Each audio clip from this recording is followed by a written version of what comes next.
Okay. Hermani Perhapon ang Russian for the Quaresma. Usapan natin paano ba na-start yung Quaresma concept from this Manila Hotel? Paano nag-start yung Quaresma? Well, of course, every Holy Week, nag-drawing na ako ng something about the life of Christ. Na-tiyempo talaga na itong series na to, tapos na nung in-approach ako ni Atty. Elba para sa exhibit. Originally, ang ano niya is sana sa Manila Clock Tower kasi siya ang curator doon. But I was so proud and very honored at dito muna sa Manila Hotel na sila ang nag-tour sa akin. Kaya natuloy ito na exhibit nito. But honestly, hindi ito biglaan. But kahit 2 weeks lang yung pagitan, yung aking preparasyon, ready naman talaga yung team ko. Yes. Most of my works talaga is folk and rituals about Philippines. Yeah, kaya natuloy itong Quaresma. Tiyempo naman din sa because there's a book pa rin about Quaresma, but ano ron was prepared by Hilda Cordero Fernando when I was a photographer. So, puro photographs ang contribution ko. The theme is Quaresma. Kaya doon ko rin ibinase yung aking exhibit. Ano pa yung may variation ng color? May mga light na may dark na side ng Quaresma. Paano nakuha yung concept from that painting? Well, actually, ang Holy Week naman sa atin, hindi naman ganun kalingkod masaya. Kaya yung kulay ko, kung mapapansin mo, even yung mga cards na nagawa sa akin sa UNICEF, kulay Pasko. Kasi kahit hindi Pasko yung motif, pero yung kulay, Pasko. So ang pinakamahalaga nung kasi is nakakatulong, nag-share yung blessings na binigay sa akin through UNICEF cards. Ito naman, yung Quaresma, supposed to be napakalungkot. Pero hindi malungkot ang Quaresma sa atin. Tayo, may mga penitensya tayo, may mga mahirap na natin, yung ginagawa ng ating mga kababayan. Pero still, nakatawa sila, even if na nahirapan sila dun sa atin. May mga pinapako pa nga sa Pampanga, mga ritual. Sir, can you walk us through the creative process of Quaresma? Well, Quaresma, kung mapapansin mo ito, is hindi naman talaga really the life of Christ. Ito is the rituals about Quaresma, about Holy Week, o sabihin na natin, Santong Araw, marami na. So, sa iba-ibang probinsya kasi may kanya-kanya ritual. At sa Marinduque, may Memorial Mass, sa Pampanga, may Pinamahal, sa Cruz, sa And sa ibang bayan, talagang nag-aaral na mga plak-plak niya na. And this for me is napakagandang theme for folk and rituals. Sir, but if we're going to ask you one piece of art here sa exhibit niyo today, if one lang, ano yung parang mas nagre-represent sa inyo ng Quaresma? Sa lahat ng naman display today, one lang. Yung isa, yung Hosanna, yung palaspas. Kaya itinaon ko na araw ng palaspas. So because of Palm Sunday. Palm Sunday. Sir, meron po ba kayong art or previous exhibition na similar din sa theme ng Quaresma? Well, iba-iba kasi meron akong series ng different kind of culture sa ibang bansa. Ang isang in-exhibit ko is similar to Quaresma. Naging artist in residence ako sa Jerusalem. So I stayed in Old City. Sponsor ito ng Israel Embassy, and it was I stayed there for 2 weeks. Bali 45 days. So, ichinempo ko na Holy Week ako mag-start sa Jerusalem. And after that, nung uwi ako, as I came down from Jerusalem, yun ang team ng show ko. Show ko yun sa Ayala Museum. But ang tema is something about Jerusalem. Related din sa Holy Week. But ibang klaseng Holy Week doon kasi medyo naguluhan ako. Gawa ng 4 na relihiyon yung nasa isang nasa World City. So, even yung mga mate, nagse-selfie sila dun sa mismong tomb ni Christ. So, yun, doon sa tanong mo, similar yung aking show. But ang theme is, As I Came Down from Jerusalem, title ng show. Sir Manny, follow-up question. How long does it take to create all the entire series? To curate? I mean, para mabuo po yung book. Ito 2 weeks lang. 2 weeks lang. Pero since early 70s, marami na akong drawing sketches about the life of Christ. Nag-show na ako ng The Life of Christ doon sa Mega Mall. Ito ni-request ni Mrs. Henry C. noon. But, ano yun? The Life of Christ from birth to resurrection. Yun. Still with me, yung mga collection. Kasi hindi naman lahat ng show or say, iba, tinatabi ko lang. How does it feel po na parang to create something about art, about life of Jesus? Parang how does it feel? Well, actually, it's a blessing para sa akin. Alam mo, sa totoo lang, hindi ko naman nasusunod yung 10 Commandments. Iisa lang ang Commandments. Kung huwag ka lang mang iisa, yun lang, tapos na. Wala akong actually by nature, I was baptized sa Aglipayan. Hindi ako bininyagan sa Catholic religion. But nagpa-convert, bininyagan din ako na nag-aral ako sa UST. So I stayed in France for 6 months when we did a big mosaic mosaic artwork sa Cathedral de Saint Therese. Naroon sa permanent collection. This is in Normandy, in Lisieux, and this is the second most visited shrine sa France, next to Lourdes. Maraming mga peregrinos o pilgrims na nakakakita. It's about 5 meters by 20 meters yung 4 meters by 7 meters yung size. Inside the Cathedral of St. Therese. Okay. Sir Manny, buddy, you said earlier na a lot of these are based on the rituals na mga na-experience nyo. So is it correct to say that those experiences were nung bata pa kayo? Or medyo meron din dyan na inspired na yung mga na-experience nyo in the last few years? No, wala bata pa. Wala bata pa. And I'm a keen observer of the rituals from, alam mo, even ako, naglalaro na kami noon ng, we call it poon-poonan. Nagmomold kami ng putik. Then nilalagyan namin yan ng bulaklak, and yung mga bata, kami mga bata ng araw, pinoprosesyon din namin yan. So, I think walang kamatayang ritual yan sa atin as long as naniniwala tayo sa Diyos. Kung naniniwala tayo sa pagka mabuting tao, something like that. But because of yung modernity or some of the traditions po medyo namamatay na rin in terms of yung ibang mga bata hindi na sila napasahan nung mga ibang tradisyon. So pag hindi napasa, kuminsan namamatay. So etong exhibit nyo po, if there's a message that you want the viewers to get, ano po yung message na yun? Ang message ko is parang to unify, parang reunion. Alam mo, kaya umuwi rin yung ng Holy Week is because bonding ng pamilya. Kaya laging may kulay, may lungkot, may saya. Chinechempo nila na kung mahaba ang bakasyon ng Holy Week, nagkakameron talaga ng camaraderie. Walang kaibahan yan sa Mexico.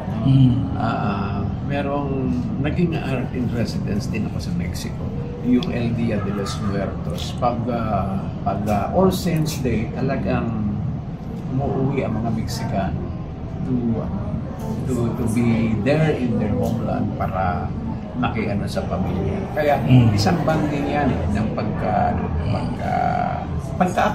tayo, pagka Pilipino. Sir, in terms of methods po, meron po bang kakaiba o may bago po kayong ginawa dito sa series na po? Marami. Oo. Kasi dito gumamit ako ng ang ibig mo sabihin medium or yes, something. Gumamit ako ng airbrush, gumamit ako ng iba-ibang kulay, iba-ibang pattern, maraming kombinasyon. Kasi hanggang ngayon,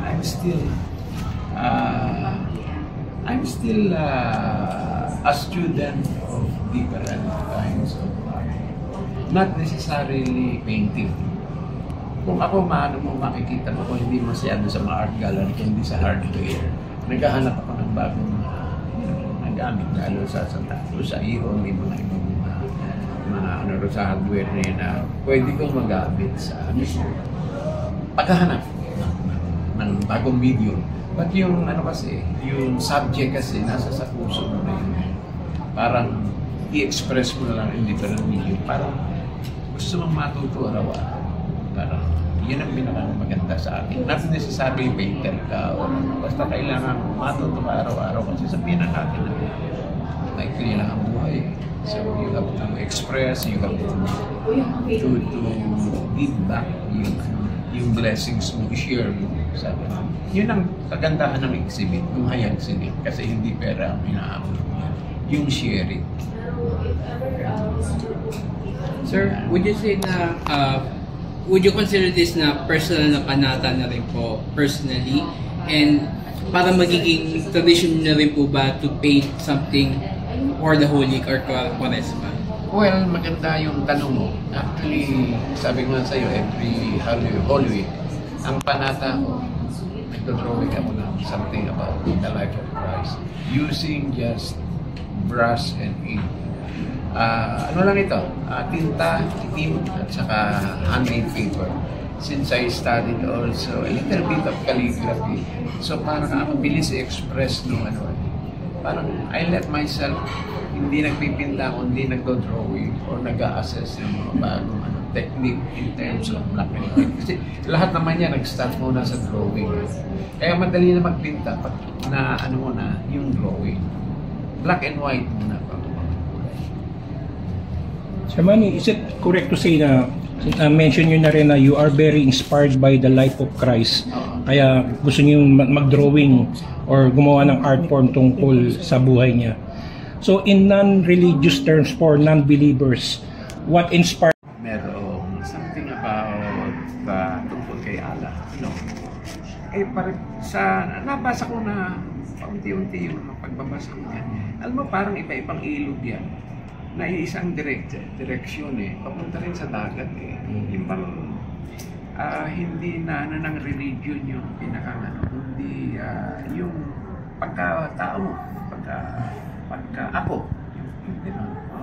So hindi lang the life of Christ, even the life of Buddha na pag-aralan yung in fact, kaya ako napunta ng India, nag-aralan ko yung Hinduism So, napakaraming bagay na nasa sa paligid lang natin. Kailangan lang natin maging aware sa lahat ng natin, pakiramdam natin, sa puso, sa isip, at sa pagawa. Thank you, sir. Sir, medyo technical lang, sir. Sir, anong klaseng technique po yung ginawa nyo dito? Kasi medyo stand out po yung shapes. Yun po, medyo, particular na technique po yung ginawa nyo dito? Well, pinakamahalaga dyan is the composition. Kung makita mo, hindi naman proportion yan. Malaki yung Christ. Pero pag ini-emphasize ko, kung saan nakafocus yung aking express na. Hindi ako realistic painter. Ang ko is kung ano yung maramdaman mo. So, based on everyday sketches and walang tawag natin painter. Nagko-crokis ka araw-araw, aside from iniisip mo yung mga mahal sa buhay o nagmamahal sa iyo sa buhay, drawing ka ng drawing Then later on, pag gagawin mo na yung hindi naman talaga masusunod yung drawing mo. Naiiba yan in the process of kulay. Ganun. So, ano yung trabaho?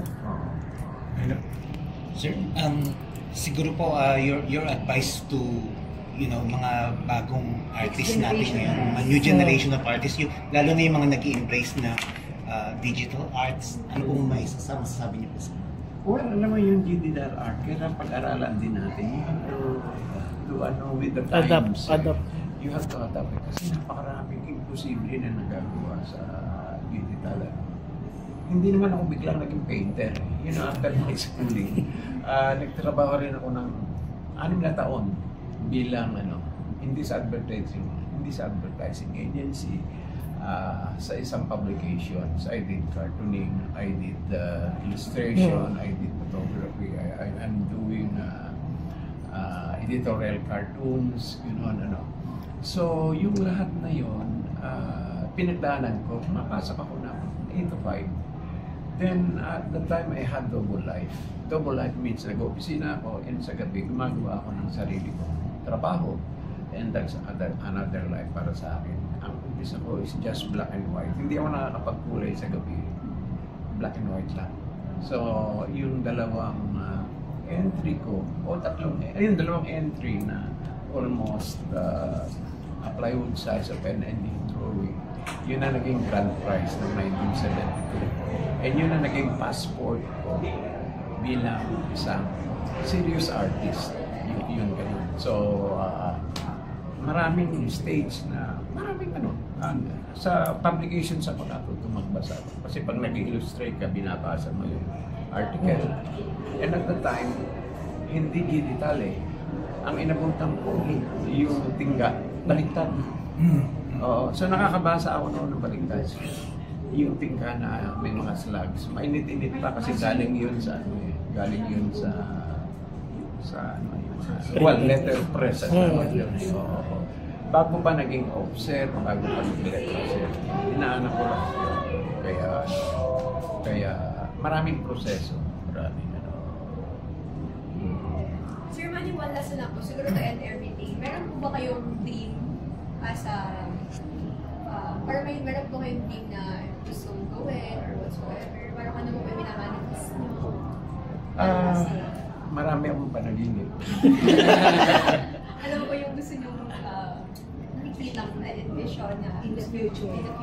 Well, akala ko kasi noon, ang artist is painting lang. So nakatulong sa akin ang pandemic. Yung buong pandemic, umuwi na ako ng Paete. Nawala ako sa Paete ng 5 taon. Umuwi ako. 50 years. Kasi malis ako 17 years old na nag-college ako. Bumalik ako Matintana. Saan ako nangyari. So, yung panaginip na gumigising sa akin, tula.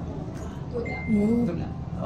So, bawat kataga, kasi ang talagang ambisyon ko, hindi naman painter at that time, archaeologist naman.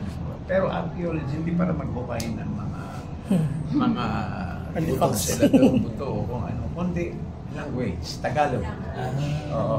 So nakagawa ako ng 2,000 poems dun sa ano. Ngayon ini-edit din. Narinig yung ano ng si Michael Corosa, Tiga Ateneo. Ini-edit niya yung 2,000 poems na Tagalog. Ito ay Tagalog na salitang Paite.